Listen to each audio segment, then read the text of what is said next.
The dust had a way of remembering people long after the ground had forgotten them. And as Clara Finch stood at the edge of the road with her skirts pulled tight against the wind, she wondered if this land would ever forget her husband's boots, the way they once pressed into the earth with purpose and promise. Because ever since the day the fever took him, the world had grown sharp and transactional, offering nothing without asking for more than she could afford to give. And when the farmhouse finally appeared at the bend in the road, its weathered boards glowing amber under the late afternoon sun, Clara didn't see safety at first. She saw a gamble, the kind that widows learned to take when hunger outweighed fear. And the man who owned that house, Elias Boone, did not look like mercy wrapped in kindness when he opened the door. Tall and broad-shouldered, had shadowing eyes that had seen too much sun and not enough rest, his posture easy but guarded, as if the land itself had taught him to expect trouble in every silhouette. And Clara felt the familiar tightening in her chest, the instinct to lower her gaze, to make herself smaller. But something in his stillness told her he wasn't a man who liked weakness, disguised as humility. So she spoke plainly, her voice steady despite the long miles behind it, telling him she was widowed, that the work she'd taken dried up with the season, that she could cook, clean, mend, and keep to herself. And when he studied her, really studied her, from the dust on her shoes to the calluses she didn't bother hiding, she braced herself.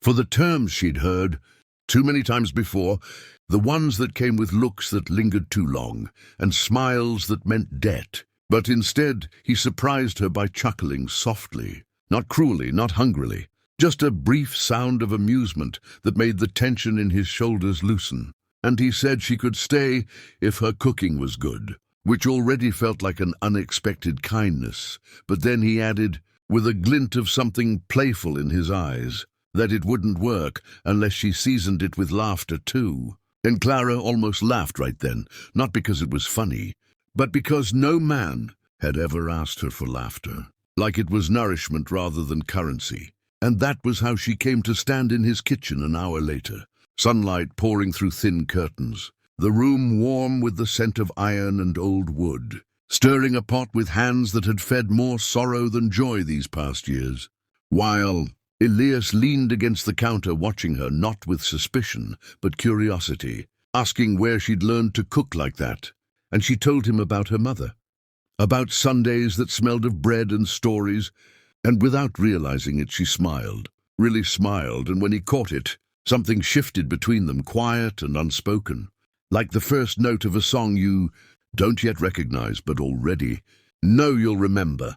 And as the days folded into each other, Clara found herself laughing, more not loudly, not performatively, but softly, naturally, the kind that surprised her in the middle of kneading dough or sweeping the floor. And Elias noticed everything without making a show of it, noticed how she hummed when she thought no one was listening, how she talked to the kettle like it was an old friend, how the house, his house, felt less hollow with her in it. And one evening as they sat across from each other, eating in companionable silence, he admitted he'd offered her shelter not just because he needed help, but because the house had grown too quiet after his brother died. And silence, he said, could rot a man from the inside out. And Clara understood that kind of rot all too well, because grief didn't always scream. Sometimes it just sat with you at night and breathed, and as weeks passed, neighbors began to notice the light in the windows again, the sound of laughter drifting across the fields. And Clara realized that she wasn't just surviving here. She was being seen, not as a burden or a bargain, but as a woman whose presence mattered.